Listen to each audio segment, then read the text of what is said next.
Buenas noches, hermanos y hermanas. Eh, a partir de este jueves vamos a iniciar una serie de reflexiones, de devocionales o de estudios bíblicos sobre el libro de Apocalipsis. Entonces vamos a iniciarlo ahora. Ahora solamente está en la programación, solo están los versículos, el capítulo 1, los versículos del 1 al 8. Sin embargo, vamos a ir sucesivamente, ¿verdad? A partir de este jueves. Quiero pedirles que oremos, hermanos y hermanas.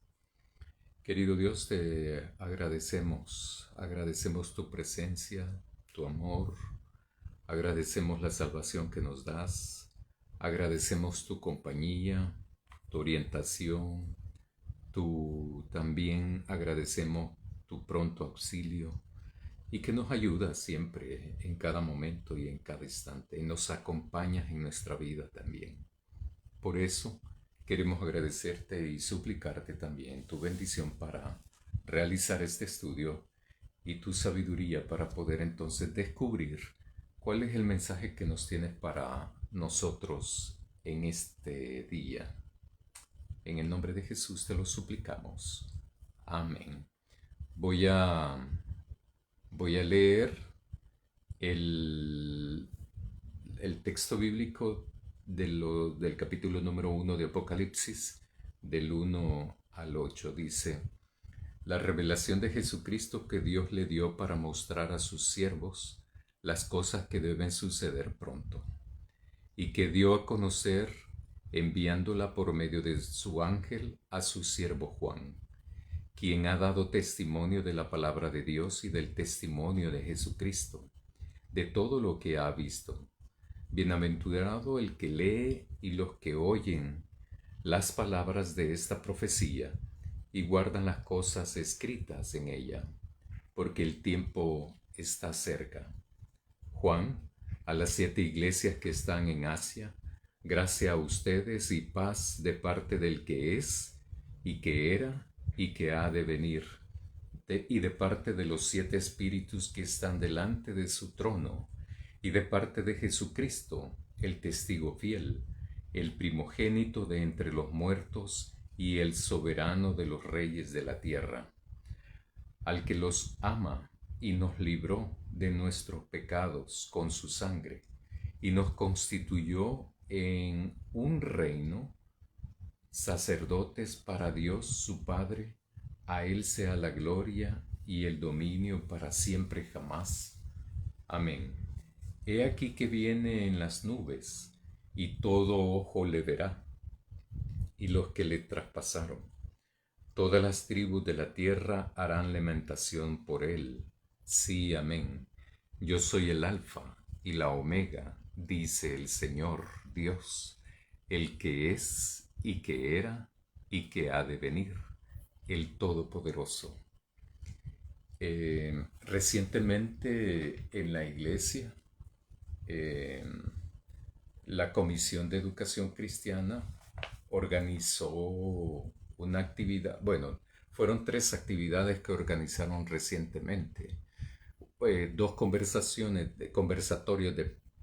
sobre literatura, y también organizó un taller de escritura creativa que lo facilitó el escritor Mauricio Vallejo Márquez.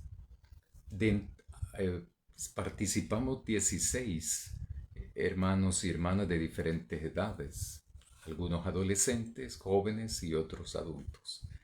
Eh, Fue un taller muy bueno en el sentido para descubrir y para animarse, ¿verdad? Para poder escribir.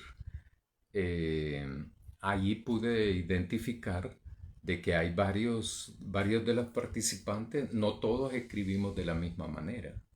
No todos escogimos un género de escritura o de literatura. Otros escogieron, por ejemplo, poesía y otros narrativa, y dentro de los cuales hay diferentes géneros, como por ejemplo el testimonial, eh, el realismo mágico, el costumbrista, de ciencia ficción, etcétera. Fue muy, muy importante este tipo de actividades porque le generan a uno mucha confianza como para poder animarse a escribir. Así como en los talleres estos de escritura creativa, no todos escogimos el mismo género de escribir, el mismo género de escritura, ni tampoco todos tenemos la misma forma de escribir. No solo son distintos géneros, sino también son distintos estilos para escribir. Así es igual, así mismo ocurre también en la Biblia. No hay en la Biblia un solo género de literatura, sino que existe una diversidad de géneros. Por ejemplo, hay libros que se les ha clasificado como sapienciales, o sea, libros de sabiduría. ¿Qué se quiere decir con eso? Lo que se quiere decir es que esos libros bíblicos en su contenido reflejan o tienen eh, aspectos que van a hablar sobre sabiduría, no de una manera retórica, práctica, sino que práctica. Y por eso tenemos varios libros, como por ejemplo Salmos, Proverbios. También está un libro deuterocanónico que se llama Sabiduría, propiamente dicho. Todos esos libros hablan, incluso hay algunos que califican el libro de Job como sabiduría, porque el libro de Job también marca un antes y un después sobre cómo interpretar a Dios en el actuar en la historia humana.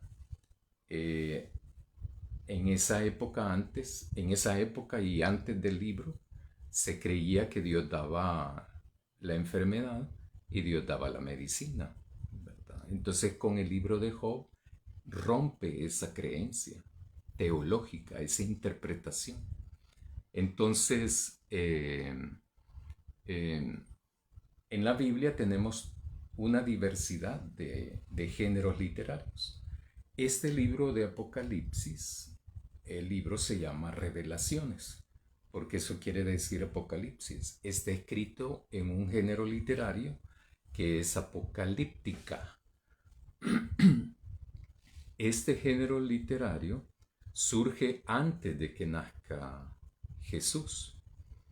Eh, la apocalíptica es una forma de escribir.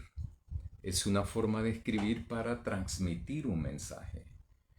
Tiene características determinadas, tiene códigos determinados, tiene imágenes literal. Hablando desde la perspectiva de la literatura, tiene imágenes literarias para poder entonces transmitir el mensaje. El libro Apocalipsis lo que trata es de revelar un mensaje, ¿verdad? Desvelarlo, o sea, quitarle el velo, descubrirlo, para que la gente pueda, todas las personas que lo leen, podamos entonces descubrir de qué se trata.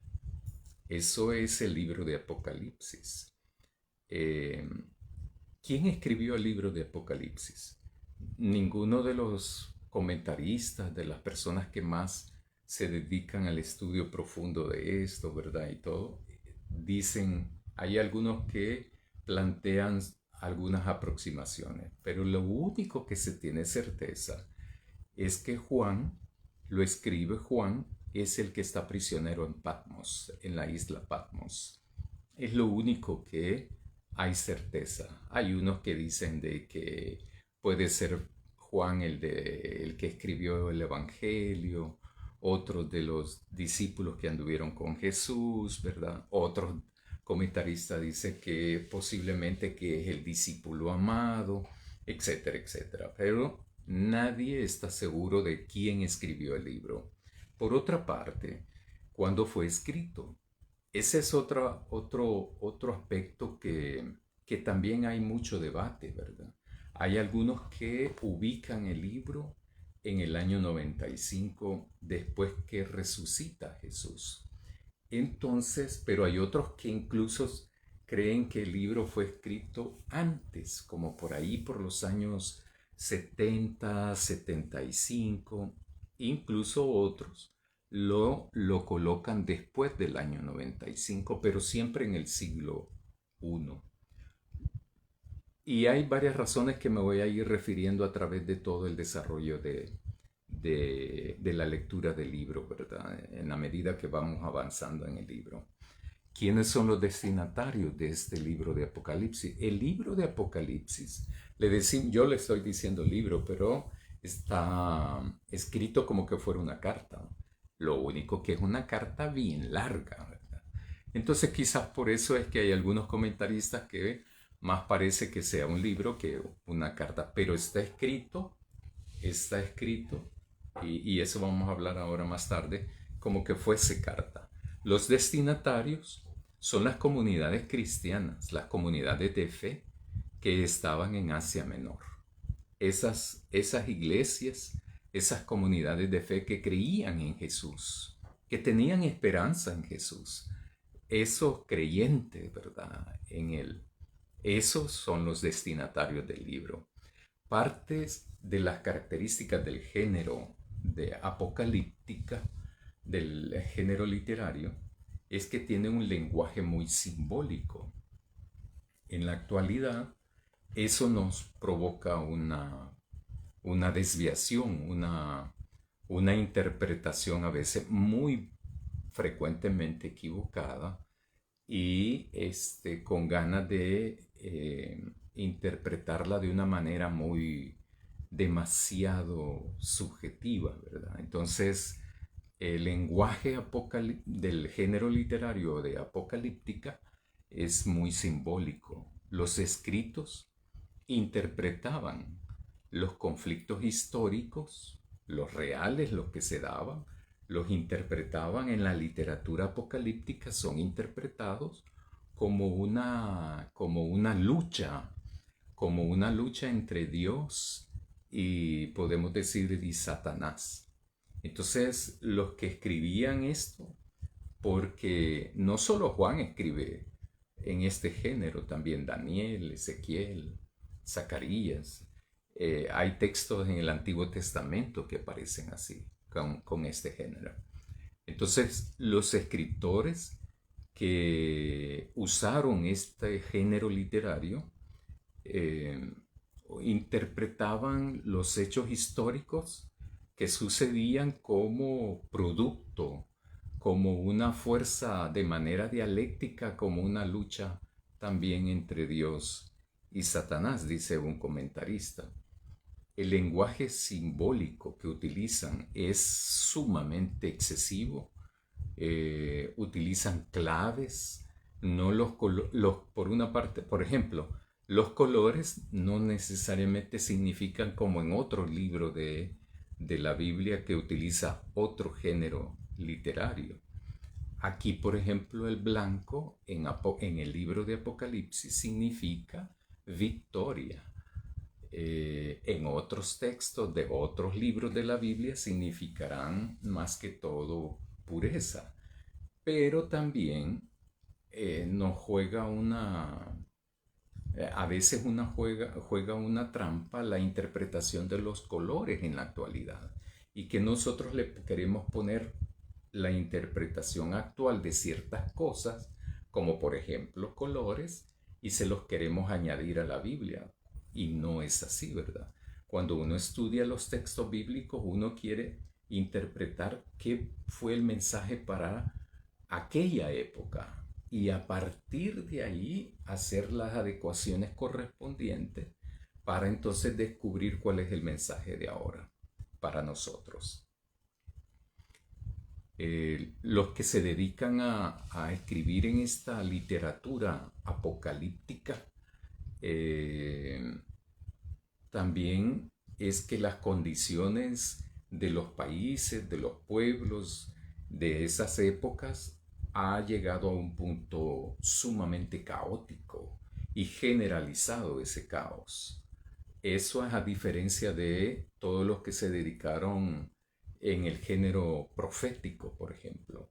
En el género profético aparece que algunos aspectos de la vida nacional de un pueblo entraba en crisis y entonces surgían profetas, ¿verdad? A mí lo que me llama la atención es que, ¿por qué Dios llamó profetas y no llamó los sacerdotes del culto oficial de la religión judía, por ejemplo? Es una de las cosas que nos debe de llamar la atención por cuanto esos sacerdotes y esa religión no cumplía con la voluntad de Dios. Ellos cumplían preceptos, pero no cumplían la voluntad de Dios. Entonces por eso Dios llama profetas también, como Isaías, para que llame al pueblo, ¿verdad? Para que plantee ese mensaje, haga proposiciones de acuerdo de la perspectiva y la visión que Dios ha compartido con él. Lo mismo ocurre aquí en Apocalipsis, porque en el libro, porque vamos a ver a Juan que entra también en esa misma dinámica con ciertas similitudes de compartir una visión al que fue expuesto, o sea, llevado, invitado, etcétera, etcétera. Entonces, los que escriben en el género apocalíptico analizan los hechos presentes y también hacen interpretaciones y proyectan ciertos sucesos futuros. Y eso tiene lógica, que también hacen los profetas lo mismo, ¿verdad? Los profetas no adivinan el futuro. En el libro de Apocalipsis no te adivina el futuro tampoco. Si no hay una corrección de las condiciones históricas, sociales, culturales, de comportamiento de los pueblos, etcétera, etcétera, etcétera, de los gobernantes, por ejemplo, del pueblo, si no hay un cambio, entonces claro que les va a ocurrir una desgracia, ¿verdad? Pero no porque Dios traiga la desgracia, sino por no hacer decisiones basadas en la voluntad de Dios. El libro de Apocalipsis, bueno, en el Apocalipsis como libro también sucede lo mismo. En este libro vamos a encontrar una interpretación de los hechos con un lenguaje muy simbólico. Por ejemplo, cuando se habla de ramera, no es que se esté hablando de una mujer, por ejemplo, sino que vamos a ver y vamos a tocar en su momento eso, ni tampoco esos monstruos con cuernos, etcétera, etcétera. Hay algunas cosas, por ejemplo, que se dicen que no existen en el libro de Apocalipsis. Se dice que existe el anticristo y no existe eso en todo el libro del Apocalipsis, en el Nuevo Testamento. El libro de Apocalipsis revela un mensaje. El mismo título es revelaciones. Apocalipsis quiere significar eso. Entonces, todo el libro lo que va a hacer es revelarnos un mensaje. Los lectores de aquella época, cuando lo escuchaban, porque había una persona que leía y los demás escuchaban, entonces cuando escuchaban o leían la persona, eh, iban a interpretar cuál era el mensaje que estaba contenido en el libro de Apocalipsis que escribió Juan. El mensaje no es de Juan, el que escucharon las comunidades cristianas, las iglesias cristianas. No era de Juan el mensaje. El mensaje era de Dios. Y eso lo plantea en los primeros 3 versículos. Entonces, Dios lo revela a Jesús. Eso está en los primeros 3 versículos. El mensaje no es de Juan. El mensaje es de Dios, quien se lo reveló a Jesús, y Jesús lo transmite a Juan a través de un ángel. Entonces, ese es un proceso muy muy interesante, muy peculiar para mí, ¿verdad? Y uno no debe de perderse en eso, pero es bien interesante cómo Dios en su absoluta voluntad toma la decisión de hacer eso. Dios le revela a Jesús y Jesús se lo transmite a Juan, pero a través de un ángel, ¿verdad? Entonces, por eso se debe de tener muy, muy, muy en claro que el libro Apocalipsis revelará a Jesucristo, pero en un contexto social, en un contexto económico, político y cultural muy diferente a cuando Él estaba vivo en este plano que tenemos nosotros los seres humanos. O sea, más o menos 90, 95, 98 años atrás, porque este libro fue escrito 90, 95, 97 años después de la muerte y resurrección de Jesús. Este contexto que está viviendo las iglesias en Asia es muy diferente al que vivieron cuando Jesús estaba vivo con los discípulos, con los que después fueron llamados apóstoles, y cuando desarrolló toda su misión de la proclamación del reino de Dios, que esa era la misión de Jesús. Jesús o Jesucristo es la persona central del libro de Apocalipsis, de todo el libro de Apocalipsis. Es Jesucristo. Él es y sigue siendo la razón de nuestra fe y la razón de nuestra esperanza, aun cuando la vida se encuentra convulsionada, cuando la vida es caótica, o puede ser nuestra vida familiar, personal, pero también de un país determinado. Cuando la vida se pone así, Jesucristo, o sea, Jesús, sigue siendo nuestra razón de fe y nuestra razón de esperanza, pues. A finales del siglo I, las comunidades cristianas han estado experimentando una serie de dificultades. Han experimentado también una serie de avances, ¿verdad? Porque hay que reconocer eso. No fue fácil para esas comunidades cristianas mantener la fe. No fue nada fácil. Nada, no existía esa certidumbre, ¿verdad? Como lo tenemos ahora. Nosotros nos la llevamos un poco más fácil, creería yo, según mi criterio. Porque ahora no tenemos, o sea, mejor dicho de otra manera, ¿verdad?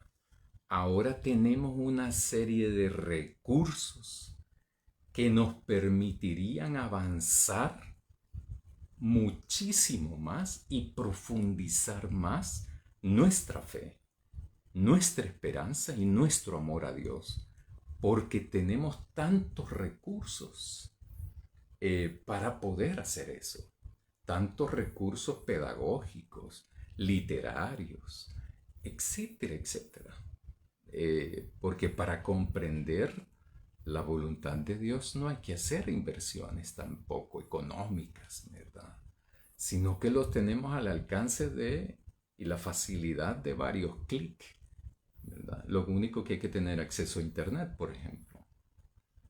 Libros o comentarios que en la época de los 80 bueno, yo no tenía la capacidad de comprarlos económicamente. Y ahora son de fácil acceso y gratis. Y legalmente obtenibles, ¿verdad? Y gratis.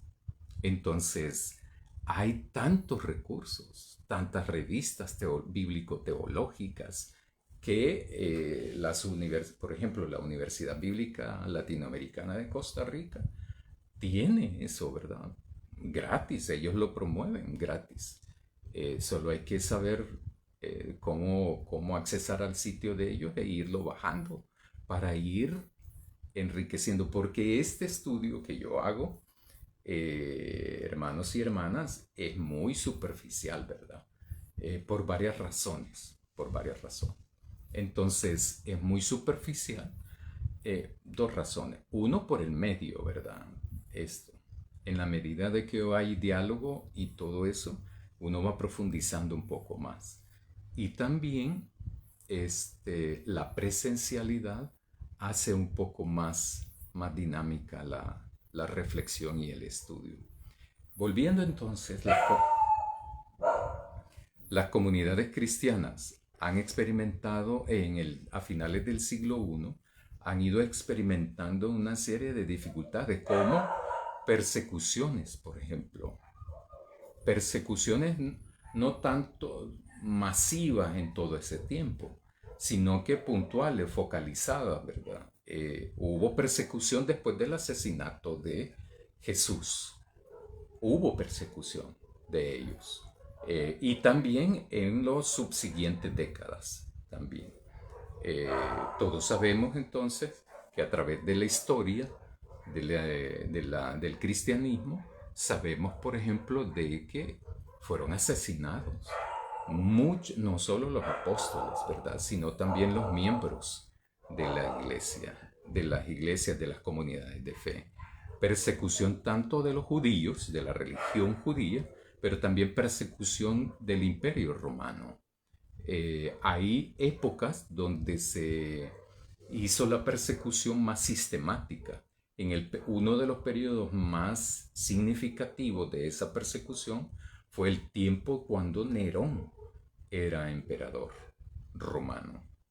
No solamente hubo eso, sino que también experimentaron todas aquellas hombres y mujeres de diferentes edades, experimentaron problemas económicos por cuanto ellos tenían fe en Jesús y entonces dejaron de ir a la religión judía, a las cultos, liturgia judía, y abandonan eso y asumen la cristiana. Pero también muchos de ellos fueron que se mantuvieron entonces en su fe en Jesús y por lo tanto no cayeron en las religiones paganas de esa época. Esto les produjo consecuencias, como ahora, ¿verdad? Aquí, por ejemplo, en El Salvador, nadie te excluye por ser cristiano, no te excluye, no, no te quitan el trabajo por ser cristiano, ¿verdad? Entonces, problemas económicos, pero en cuanto no tenían acceso a trabajo y por lo tanto a recursos para poder compra de alimentos, vestuario, etcétera, ¿verdad? Por su fe. También hubo una exclusión social, precisamente por eso, ¿verdad? Al no participar de los cultos paganos, como por ejemplo, dividido en dos, el culto al del emperador romano de turno, porque eso se instaló, y también a no rendir,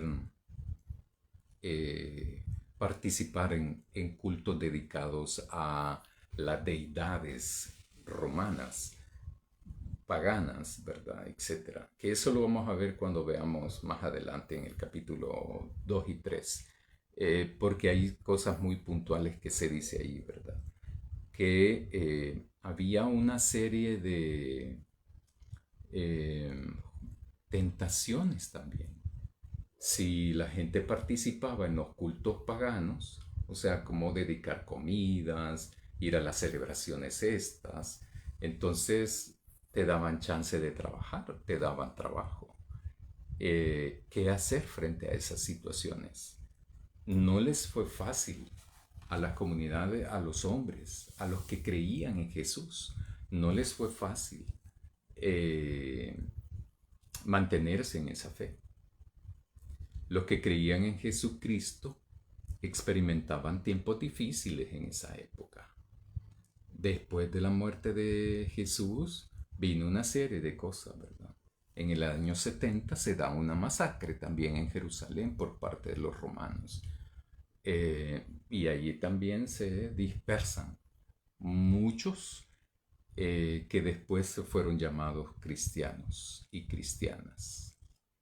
el acoso religioso, la exclusión social, las dificultades económicas solamente eran algunas de las dificultades que experimentaban ellos.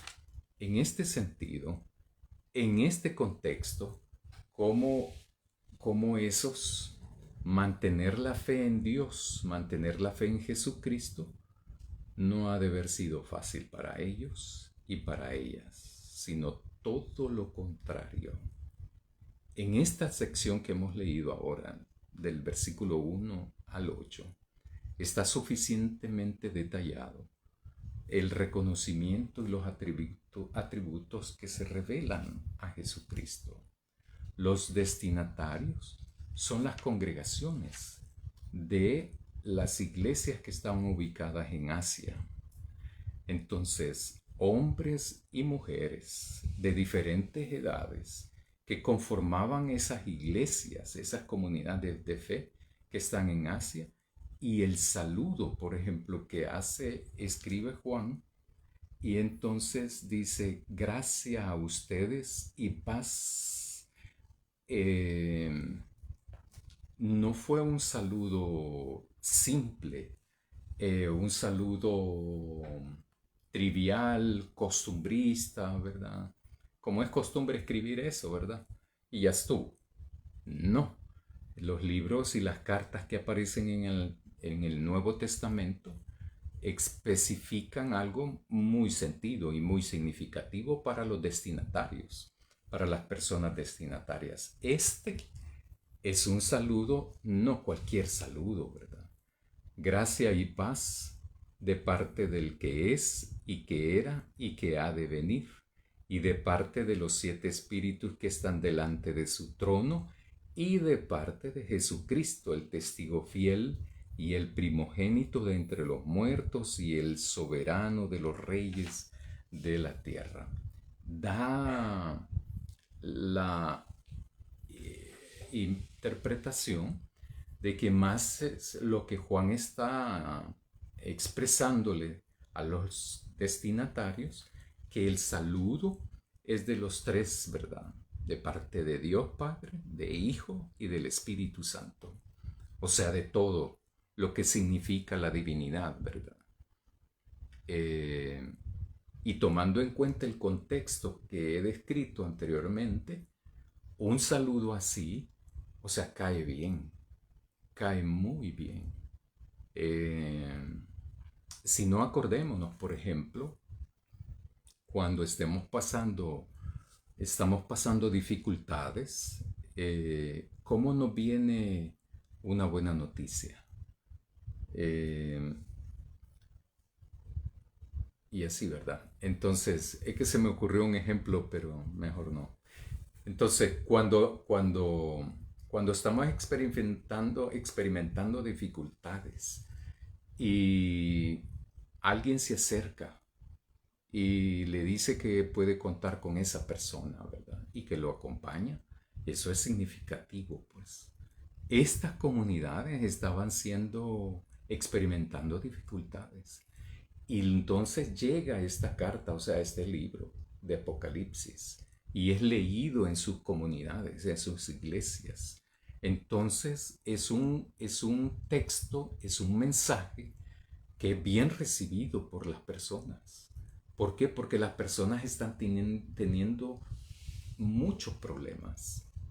Y escuchar un saludo que no viene solo del que escribe, sino que también viene del destinatario, del autor del mensaje. Entonces significará para ellos y para ellas que escuchan el mensaje, significará de que Dios está con ellos en medio de las dificultades, en medio de sus luchas, en medio de sus aciertos y desaciertos, en medio de sus acosos también religiosos. En medio de eso está Dios. Es como creer también de que este Dios, este Jesús y el Santo Espíritu no están alejados de la realidad. Porque más adelante vamos a ver eso también, de que van a hablar de cosas puntuales que está experimentando cada congregación. y cosas muy generales que comparten todas las iglesias de esa época porque es la región esa particular. Entonces Dios no es un Dios ausente. Jesús no es un Jesús ausente, un Señor de nuestra vida ausente, que solo les interesa una parte nada más de nosotros, ¿verdad? Y lo demás no. Le interesa cómo vivimos, pues. A Dios le interesa cómo vivimos, sabe cómo vivimos. Y eso no solo porque lo descubrimos en Apocalipsis, lo descubrimos en sí, de siempre, en toda la Biblia. Porque Dios acompaña a su pueblo. Hay un libro que así se llama también, ¿verdad? Que fue editado en la UCA. Entonces, hay otro muy bonito que se llama Dios compañero de camino, eh, que también reflejan esto mismo que estoy diciendo. En el Antiguo Testamento, por ejemplo, en Éxodo, Dios se da cuenta que está siendo esclavizado la gente y que está sufriendo la gente en carne propia y que la esclavitud los mata, pues. No solo les troncha la dignidad, ¿verdad? Porque una persona esclava, lo primero que le roban es la dignidad humana para someterlo. Lo mismo ocurre con las explotaciones, no solo históricas, sino también presentes. Es la dignidad humana la que primero es desmantelada para poder entonces someter a la gente. Lo mismo estaba pasando aquí. La gente está perdida en un sentido. ¿Por qué? Porque no tiene dinero para comprar y vivir con dignidad. Tener una calidad de vida, como lo que decimos ahora actualmente. Realizarse como ser humano, tener la libertad de circular, de expresarse y celebrar a este Dios en el que han creído y han depositado su fe y su esperanza, se lo arrancan. ¿Verdad? Han asesinado a mucha gente ya. En la época que fue escrito este libro ya han asesinado a cientos y no miles de gente.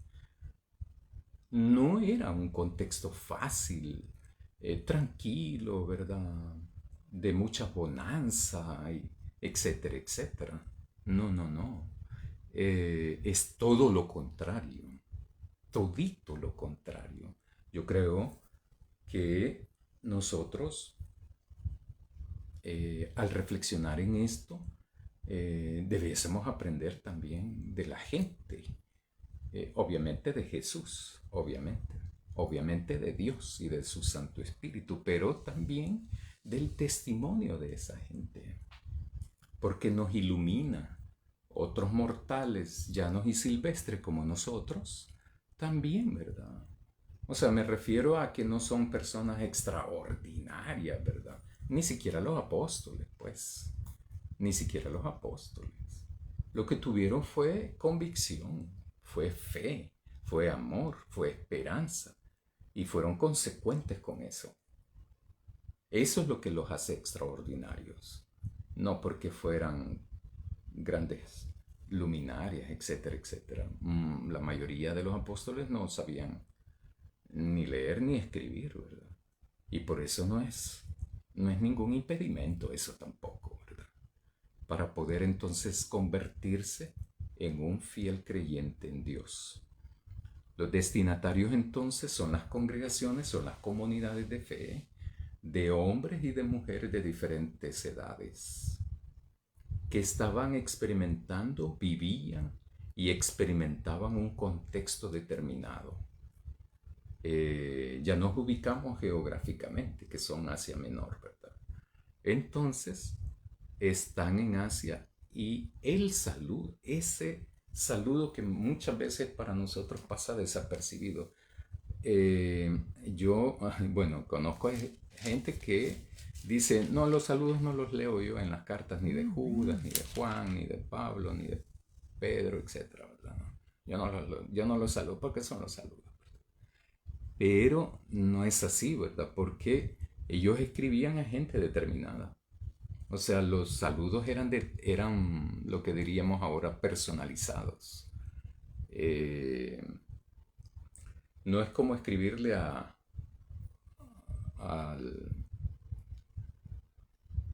a un público X que ni siquiera lo conozco, pues, ¿verdad?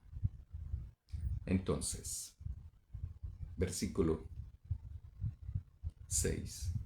Nos constituyó en un reino, sacerdotes para Dios su Padre. ¿Quién? Jesús. ¿A través de qué? Al que nos ama y nos libró de nuestros pecados con su sangre, o sea, con su vida. Porque lo que importa de Jesús es la vida. No es el líquido solamente, no es la sangre solamente.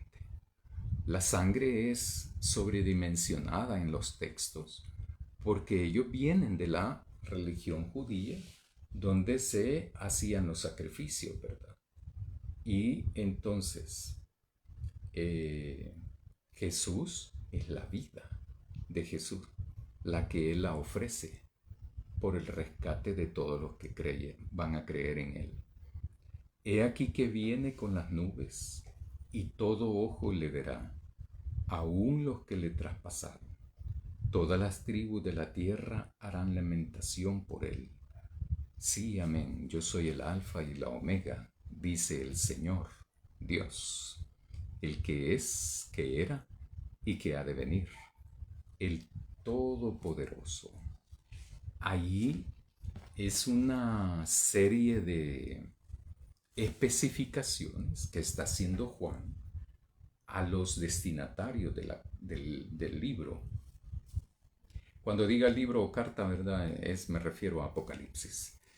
Entonces, es un saludo desde el Dios Padre, pero también viene de Jesús y viene del Espíritu Santo. Ese saludo y todas las demás características que va a mencionar son clave y son importantes para todo el resto del libro. Por cuanto es Dios, se plantea a Dios de que no es un Dios que solo ha estado presente una época o de manera esporádica, sino que el que es, ha sido y seguirá siendo. Y también no es un Dios que se plantea como débil, indeciso, débil. No. Dios siempre es presentado como el Todopoderoso. Lo que pasa es que a veces nos desesperamos también, ¿verdad? Nos desesperamos porque a veces creemos de que Dios no tiene control, de que pensamos de que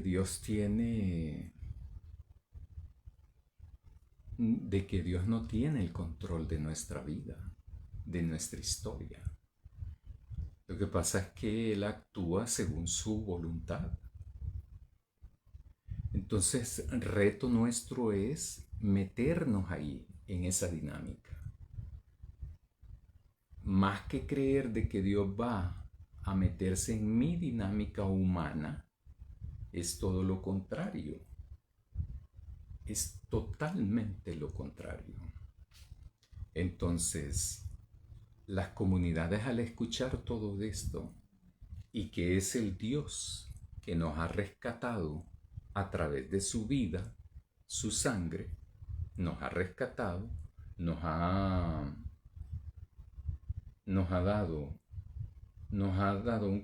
constituido en el reino, pero también nos ha constituido en sacerdotes. Para Dios Padre, a Él sea la gloria y el dominio por siempre jamás. No sacerdotes a la imagen y semejanza de los sacerdotes de la religión judía, obviamente, ¿verdad? Porque eso es totalmente distinto. Porque yo sí soy del criterio de que se marca un cambio radical ahí. Un cambio radical en eso. Y Por ejemplo, los cristianos actuales no somos judíos. Los judíos son de la religión judía. Los cristianos actuales asumimos a Jesús como nuestro Señor y Salvador. Y por lo tanto obedecemos a Él, y solo a Él, y nada más que a Él, y a nadie más, ni ningún otro precepto tampoco. Entonces, este saludo ha de haber animado también a la gente. Yo ahí sí lo interpreto, lo presumo, lo supongo, ¿verdad? Lo infiero, ¿verdad? De que le escucharte que este Dios, en términos, espero yo que me comprendan ahí, ¿verdad? Me está hablando, me está diciendo y me está leyendo un mensaje que me ha mandado Dios, en ese Dios que yo he puesto mi fe, que yo he puesto mi esperanza. Imagínense, ¿verdad? Como cuando nosotros hemos estado pasando una situación crítica. Voy a poner un ejemplo muy práctico, ¿verdad? Y muy vivido también. Yo he pasado tiempos de que no he tenido trabajo. Y yo le pido a Dios y a Dios y a Dios, ¿verdad? Y todas las cosas. Nunca le reclamo, ¿verdad? Nunca. Porque no tengo por qué reclamarle nada. Absolutamente nada. Menos ando con esas cosas de decretar, interpelar a Dios, ¿verdad? Esas son ya más aberraciones, ¿verdad?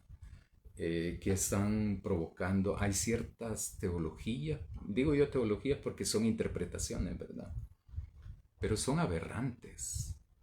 Yo sí las califico de aberrantes. Entonces, en este sentido, cuando no he tenido trabajo, uno se desespera, se desanima, etcétera, etcétera. Pero uno no debe de, siempre se debe de mantener, insistir y persistir en pedirle a Dios eso, ¿verdad? Y cuando a uno le dicen, mira, lo llamamos para una entrevista, uno se alegra, ¿verdad? Y toda la cosa. Y cuando le dan trabajo, le dan el trabajo, entonces uno se alegra todavía más. Uno celebra eso, celebra mucho eso. Entonces esta persona, eso en cuanto a trabajo, ¿verdad? Pero esta gente estaba en lo social, en lo económico, en lo religioso, por decirlo de esa manera. Estaban siendo acosados y acosados. Y hay que acordarse de que estos migraron. Pues están en Asia porque fueron forzados a migrar también. Entonces no están en su Jerusalén, no están en su Palestina, sino que están en Asia, ¿verdad? En Asia. El saludo entonces es de parte de Dios, no es parte de Juan. El saludo es de parte de ese en el que las comunidades cristianas de esa época han depositado su fe, su amor y su esperanza. Es el que les escribe, les habla, les transmite un mensaje de esperanza. Hay un libro muy bonito que si lo pueden conseguir, consíganlo. Es de Carlos Mesters. Se llama Esperanza de un pueblo que lucha. Es sumamente bonito. Y precisamente es un comentario de este libro, la de Apocalipsis. Esperanza de un pueblo que lucha. O sea, esperanza de un pueblo que mantiene su fe a pesar que está molado, a pesar que está fregado, a pesar que está excluido socialmente, a pesar que tiene problemas económicamente, marginado económicamente, acosado religiosamente. A pesar de eso, muchos hombres y mujeres de diferentes edades mantuvieron su fe, su esperanza y su amor de ese que les escribe, ¿verdad? Y de que escuchan que es el autor del mensaje que van empezando a escuchar.